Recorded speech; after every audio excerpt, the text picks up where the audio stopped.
प्यारे बच्चों,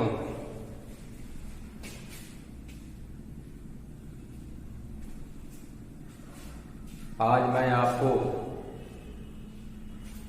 कक्षा 11 के सामान्य हिंदी के काव्यांजलि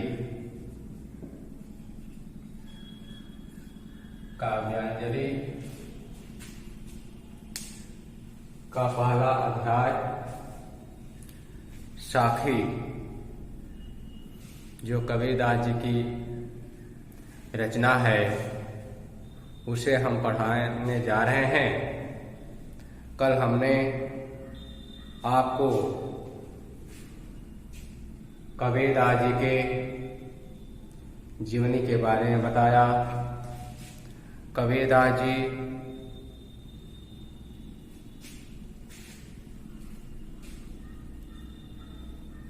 एक समाज सुधारक के रूप में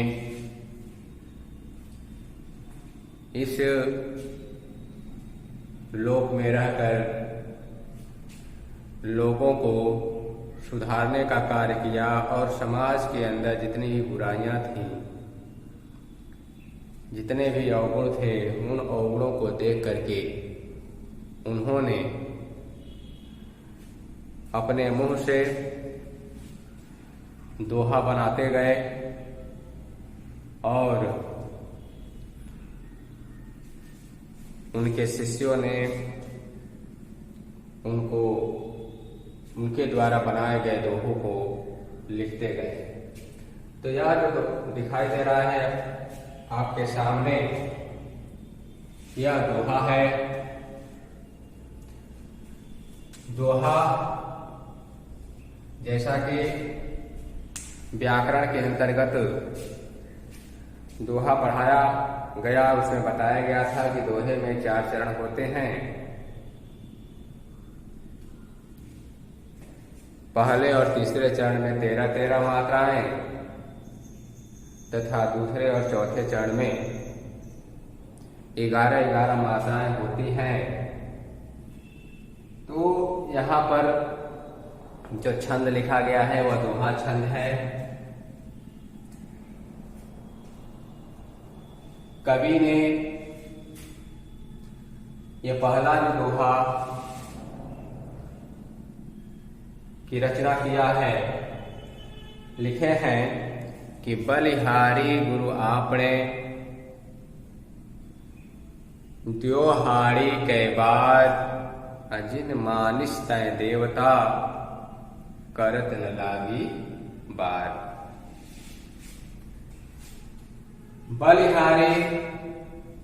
बलिहारी का अर्थ होता है न्यौछावर करना। गुरु जो शिक्षा देते हैं, आपने यानी आपको, द्योहाड़ी हड्डी और मांस से निर्मित शरीर, कई बार यानी कितनी बार या अनगिनत बार। जिन मानिस तय देवता, जिन्होंने मानिस यानी मनुष्य से देवता करत यानी बना दिया, न लागी बार, बार को होता है समय। यानी यहां पर कबीरदास जी गुरु की महानता को उजागर करते हुए लिखे हुए हैं। कह रहे हैं क्या कि बलिहारी गुरु आपने द्योहाड़ी के बार जिन मानिस तय देवता करत न लागी बार। यानी हड्डी और मांस से निर्मित इस शरीर को मैंने सदगुरु अर्थात अपने गुरु के सामने एक बार नहीं बल्कि अनगिनत बार यानी कई बार न्यौछावर किया या समर्पित किया। गुरु में असीम शक्ति है, अपरंपार शक्ति है, अपरंपार बल है, अपरंपार बुद्धि या विवेक है, जिन्होंने मुझ मानुष्य, मानुष का मतलब मुझ मनुष्य को देवता बना दिया और उस कार्य को करने में उन्हें थोड़ा भी समय नहीं लगा। फिर से एक बार इसको देख लें कि बलिहारी गुरु आपने द्योहारी के बार अजिन मानिस तय देवता करत न लागी बार। कबीरदास जी इस छंद के माध्यम से गुरु की महानता को उजागर करते हुए गुरु के अपरंपार शक्ति के बारे में समाज को प्रदर्शित या समाज के सामने लाते हुए कि सतगुरु कितना महान होता है, सच्चा गुरु कैसा होता है, उस चीज को बताते हुए इन्होंने लिखा है कि मैंने अपने हड्डी और मांस से निर्मित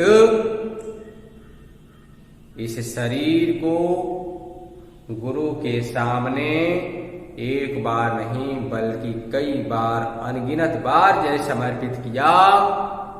गुरु में अपरंपार शक्ति है, जिन्होंने मुझ मनुष्य को देवता बना दिया और इस कार्य को करने में उन्हें थोड़ा भी समय नहीं लगा। ये पहला दोहा था। दूसरा दोहा है,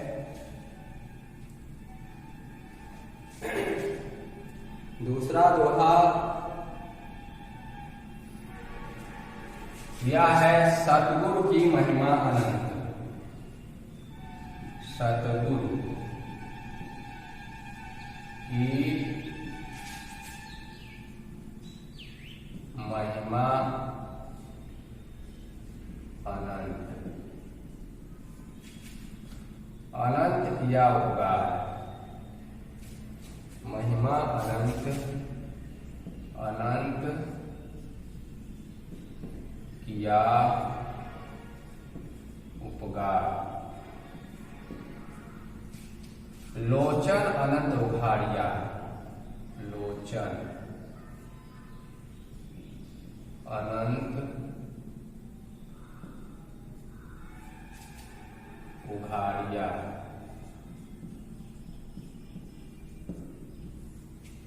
अनंत दिखावनहार।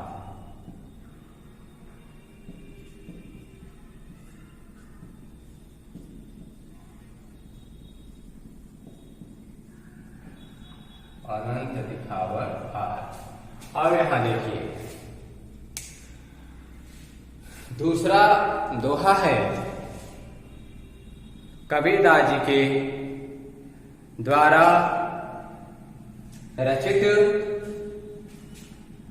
इन्होंने सदगुरु की महानता को उजागर करते हुए कह रहे हैं कि सदगुरु की महिमा अनंत, सदगुरु की महिमा अनंत, अनंत किया उपकार, आलोचन अनंत उघाड़िया, अनंत दिखावड़ हार। यहां देखिए इस दोहे के माध्यम से भी कबीरदास जी गुरु की महिमा का बखान करते हुए लिखे हुए हैं।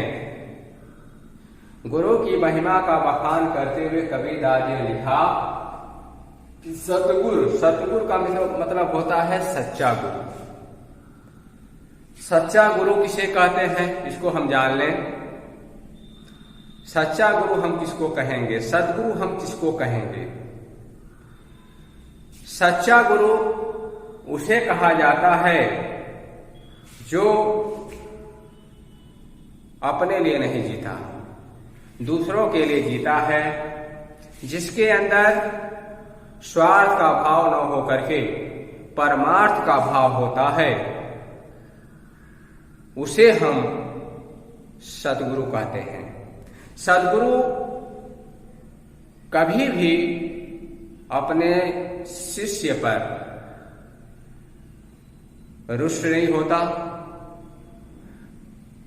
रुष्ट का मतलब यानी गुस्सा नहीं होता है। भले ही जब उसका शिष्य गलती करता है लेकिन वह गुस्सा नहीं होता, लेकिन जब गुस्सा हो जाएगा तो फिर उसको मनाना मुश्किल हो जाता है। सदगुरु कभी गुस्सा नहीं होते, लेकिन अगर किसी कारण से गुस्सा हो गए तो फिर उनको मनाना बहुत ही मुश्किल हो जाता है। ठीक है। तो सदगुरु के अंदर जो है परमार्थ का भाव होता है, स्वार्थ का भाव नहीं होता। और सदगुरु किसी कारण से हमारे प्रति उनके अंदर जो है गुस्सा का भाव आ गया है, तो ये नहीं कि हम सदगुरु को ही भूल जाएं, उनको मनाने का प्रयास करें। क्योंकि लिखा गया है, इन्हीं के द्वारा लिखा गया है कि टूटे सुजन मनाइए। किसी कवि ने लिखा है कि टूटे सुजन मनाइए जो टूटे 100 बार। रहीमदास जी का ये दोहा है। रहीमदास जी लिखे हैं सदगुरु की महिमा का बखान करते हुए, उन्होंने लिखा है कि टूटे सुजन मनाइए जो टूटे 100 बार, और रहीमन फिर पोइए टूटे मुक्ता हार। यानी अगर कोई सदगुरु या सज्जन या कह सकते हो ज्ञानी पुरुष अगर हमसे रूठ जाता है तो हमको उस सुजन को यानी उस संत को जो है बार बार, एक बार में नहीं मानता, दूसरी बार मनाए, दूसरी बार में नहीं मानता है तो बार बार उसको मनाने का काम करें।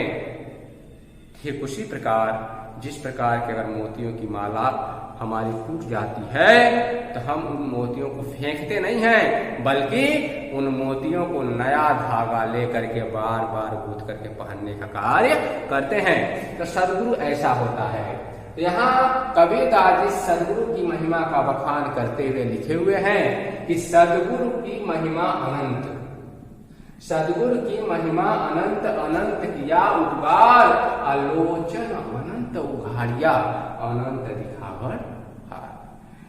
सदगुरु की जो महिमा है अनंत की चीज, अनंत का मतलब होगा यहाँ अपरंपार, जिसकी कोई सीमा नहीं है। अनंत क्रिया उपकार, अनंत अनंत मतलब होता है यहाँ अनेक, उपकार में होता है उपकार। लोचन में होता है आंख, अनंत उघाड़िया, इस अनंत का मतलब होगा ज्ञान, ज्ञान रूपी, और लोचन है नेत्र। उघाड़िया जिस होता है खोलना। अनंत यहाँ अनंत का अर्थ होगा परम पिता परमेश्वर, दिखावड़ा। तो यहाँ आप देख रहे हैं कि 4 अनंत दिया हुआ है। चारों अनंत का अर्थ अलग अलग है। तो यहाँ पर कौन सा अलंकार हो जाएगा? अलंकार की जब बात आएगी स्पष्टीकरण करेंगे तो यहाँ पर आपका कौन सा अलंकार होगा? यमक अलंकार होगा। यानी यहाँ पर एक ही शब्द 2 या 2 से अधिक बार आए हो लेकिन अर्थ अलग अलग हो, वहां कौन सा अलंकार होता है? यमक अलंकार। तो यहाँ पर आप देख सकते हो, तो कबीरदास जी कह रहे हैं कि सदगुरु की जो महिमा है अपरंपार होती है। उन्होंने हमारे ऊपर एक नहीं बल्कि अनेक उपकार किए हैं। हमारे सदगुरु ने हमारे उस ज्ञान रूपी नेत्र को खोल दिया जिसके द्वारा मैं परम पिता परमेश्वर के दिखावड़हार दर्शन कर लिए, देख लिए। इसे में देखिए, सदगुरु की महिमा अनंत, अनंत किया उपकार, आलोचन अनंत उघाड़िया, अनंत दिखावड़हार। यानी कहा गया है कि सदगुरु की महिमा अपरंपार है। उन्होंने मेरे ऊपर अनेक उपकार किए हैं। उस सदगुरु ने हमारे उस ज्ञान रूपी नेत्र को खोल दिया है जिसके द्वारा मैं परम पिता परमेश्वर के दर्शन कर लिए हैं। ये रहा है आपका दूसरा दोहा। तीसरा इनकी रचना है कि दीपक दिया तेल भरी। दीपक दिया तेल भरी। दीपक दिया तेल भरी बाती दई अघट।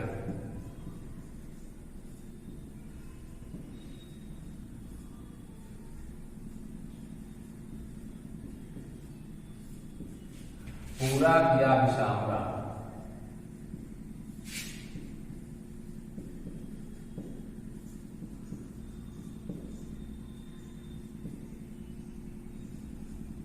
पूरा किया विषाहुरा। बहुरी नया हट।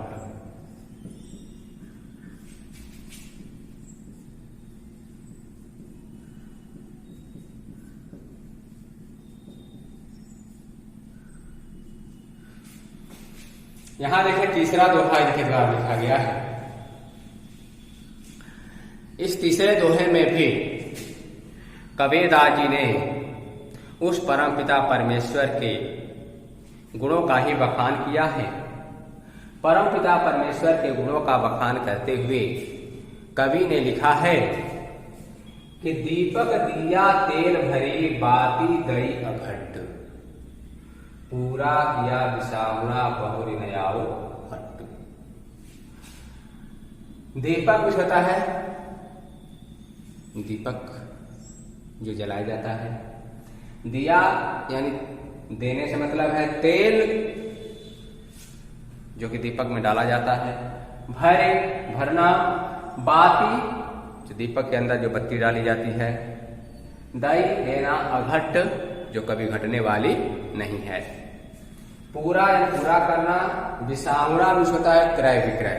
विषावड़ा का मतलब क्रय विक्रय या लेन देन। बहुरी भी होता है दोबारा नॉमिस नहीं आओ आना पड़े। हट यानी बाजार। हट का मतलब होता है बाजार। कबीरदास जी इस दोहे के माध्यम से कह रहे हैं कि दीपक दिया तेल भरी बाती दई अघट। पूरा किया विषामुरा बहुरी नया हट। यानी कबीरदास जी कह रहे हैं कि मेरा हृदय ही वह दीपक है। मेरा हृदय ही वह दीपक है जिसमें सद्गुरु ने, मेरे सद्गुरु ने प्रेम रूपी तेल डालकर, मेरे सद्गुरु ने प्रेम रूपी तेल डालकर ज्ञान रूपी ऐसी बत्ती डाल दी। ज्ञान रूपी ऐसी बत्ती डाल दी जो कभी घटने वाली नहीं है। पूरा किया विषामुरा बहुरी नया हट। उस ज्ञान रूपी दीपक के प्रकाश में मैंने इस संसार रूपी बाजार हट, इस पूरे संसार को बाजार बताया है। इस संसार रूपी बाजार का संपूर्ण क्रय विक्रय कर दिया, यानी लेन देन कर दिया कि पुनः फिर दोबारा इस संसार में लौट करके न आना पड़े। इसे देखिए इसको। दीपक दिया तेल भरी बाती दई अघट। पूरा किया विषामुरा बहुरी नया हट। यानी हमारा हृदय ही वह दीपक है या ऐसा दीपक है जिसमें हमारे सद्गुरु ने प्रेम रूपी तेल डालकर ज्ञान रूपी ऐसी बत्ती डाल दी जो कभी घटने वाली नहीं है। उस ज्ञान रूपी दीपक के प्रकाश में मैं इस संसार रूपी बाजार का सभी क्रय विक्रय या लेन देन कर लिया कि पुनः दोबारा इस संसार में लौट करके न आना पड़े। यह रहा आपका। इसके आगे है चौथा। चौथा क्या है? बूढ़े थे पर उबरे। बूढ़े थे पर उबरे। बूढ़े थे पर उबरे गुरु की लहर चमक। बूढ़े थे पर उबरे गुरु। गुरु गुर है कि लहरी चमक। भेरा देखा जरा,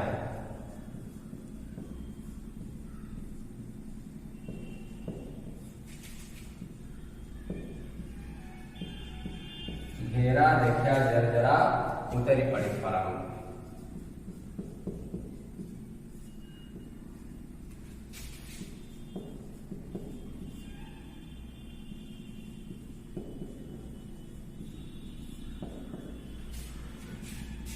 देखिए, इस दोहे के माध्यम से भी कबीरदास जी ने गुरु की महानता या सतगुरु की महानता का उजागर करते हुए लिखे हैं। कह रहा है कि बूढ़े थे पर उबरे गुरु की लहरी चमकी, बूढ़े थे पर उबरे गुरु की लहरी चमकी, अभेरा देखा जर जरा उतरी पड़े फरंग। बूढ़े में इसका डूबना, थे पर बल्कि उबरे, उबर गए अर्थात बच गए, गुरु की लहर चमक, गुरु यानी गुरु की लहर चमक, यानी ज्ञान रूपी जब लहर चमकी। भेरा देखा, भेरा में होता है नाव, देखा देखना, जर जरा टूटी हुई, उतरी पड़े फरंग, उछल करके कूद गया, फरंग के उछल करके, और उतर में तो उतरना।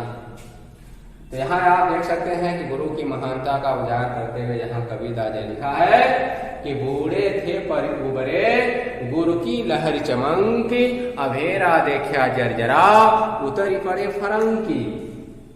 मैं, कबीरदास जी कह रहे हैं कि मैं इस भव सागर रूपी समुद्र में डूब रहा था, मैं इस संसार रूपी समुद्र में, या माया रूपी या मायावी संसार रूपी जो समुद्र है, इसमें मैं डूब रहा था कि उबर, जब गुरु के द्वारा ज्ञान की लहर हमारे अंदर चमक उठी तो मैं डूबते डूबते क्या हो गया, बच गया, यानी उबर गया। भेरा देखा जर्जरा, जब ज्ञान की लहर हमारे अंदर चमक उठी गुरु द्वारा, तो मैंने देखा कि भेरा देखा, मैंने देखा कि मैं जिस मायावी नाव पर, जिस मायावी नौका पर सवार हूं यानी बैठा हूं, वह तो पहले से ही क्या है, जर्जर यानी टूटी हुई है। इसलिए मैं तुरंत उस माया रूपी नौका से उछल करके नीचे आ गया, कूद गया। ठीक है, देखिए, बूढ़े थे पर उबरे गुरु की लहर चमकी, अभेरा देखा जर्जरा उतरी पड़े फरंगी। यानी कहा गया है कि मैं, कबीरदास जी कह रहे हैं कि मैं इस संसार रूपी समुद्र में डूब रहा था कि अचानक मेरे अंदर गुरु द्वारा दिए गए ज्ञान की लहर चमक उठी, मैं उस भवसागर रूपी समुद्र में डूबते डूबते बच गया। जब ज्ञान रूपी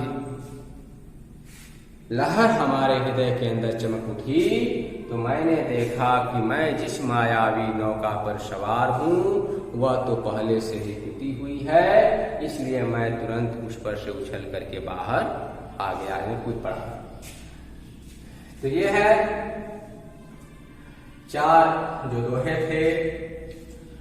अब चूंकि स्पष्टीकरण के लिए आ जाता है, लिखने के लिए, तो स्पष्टीकरण में आप स्पष्ट कर सकते हैं। अगर देखा जाए, आ जाएगा आपको स्पष्टीकरण लिखने के लिए, या काव्य सौंदर्य, काव्य सौंदर्य लिखने के लिए आ जाएगा। तो पहला और दूसरा जो दोहा दिया हुआ है, पहले और दूसरे दोहे का काव्य सौंदर्य में छंद दोहा है, रस शांत, शांत रस पाया जा रहा है इसमें। अलंकार है, अलंकार की बात कही जाए तो इसमें अलंकार है, इसमें 2 बार आया है बार ना, लेकिन दोनों का अलग अलग अर्थ है। तो और यहाँ पर आप देख सकते हैं अनंत 4 बार आया है। तो इन चारों अनंत का अलग अलग अर्थ मैंने बताया। इस अनंत का मतलब होता है परम्पार, इस अनंत का अर्थ होता है अनेक, इस अनंत का अर्थ होता है ज्ञान, इस अनंत का अर्थ होता है परमेश्वर।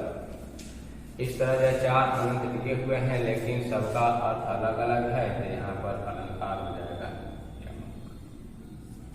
यमक अलंकार है। उसके बाद आपको लिखने के लिए जैसे भाषा है, इनकी भाषा जो दिया है पंचमेल खिचड़ी।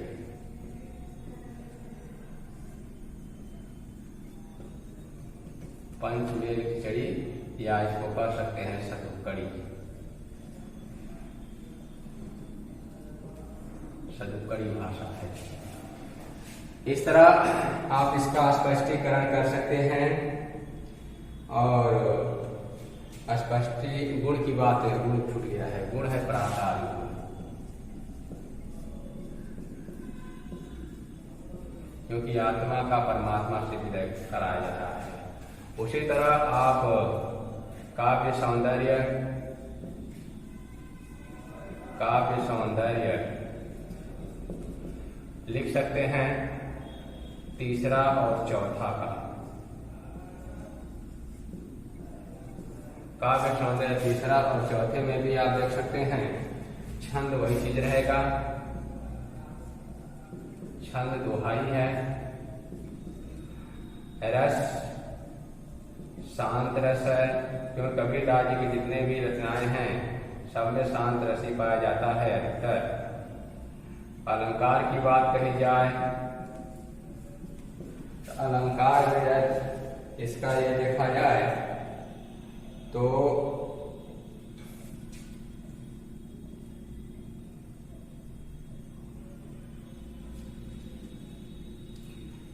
रूपातिशयोक्ति,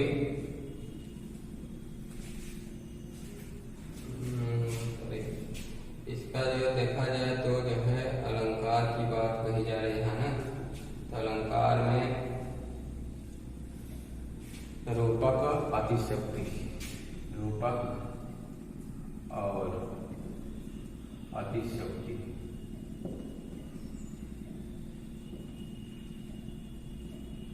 ये अलंकार है। उसके बाद फिर भाषा वही चीज हो जाएगी। भाषा जो दिया हुआ है वही सतुकड़ी। उसके बाद गुण जब प्रसाद गुण ही होगा। इस तरह आप इसका जो काव्य सौंदर्य लिख सकते हैं। तो कहने को तो यह है कि यह 4 दोहा जो साथी के अंतर्गत पढ़ाया गया, साथी का शाब्दिक अर्थ होता है साक्षी। इसका शाब्दिक अर्थ होता है साक्षी। साक्षी का अर्थ होता है प्रत्यक्ष। अप्रत्यक्ष का अर्थ होता है आंखों देख। तो कबीरदास जी के जितने भी दोहे आपको दिखाई दे रहे हैं पढ़ने, इस पर लिखा हुआ, चाहे इसके आगे भी पढ़ेंगे, तो उन सब दोहों की रचना जो कबीरदास जी के द्वारा की गई है, तो अपने आंखों द्वारा उन्होंने समाज के प्रत्यक्ष चीजों को देखा और उसको दोहा का रूप दे दिया, जिसको लिखने वाला लिखा, और आज हम उसको पढ़ने का कार्य कर रहे हैं। आज के इस वीडियो में बस इतना ही। अब इसके आगे का जो पढ़ना होगा या पढ़ाएंगे वह नेक्स्ट वीडियो में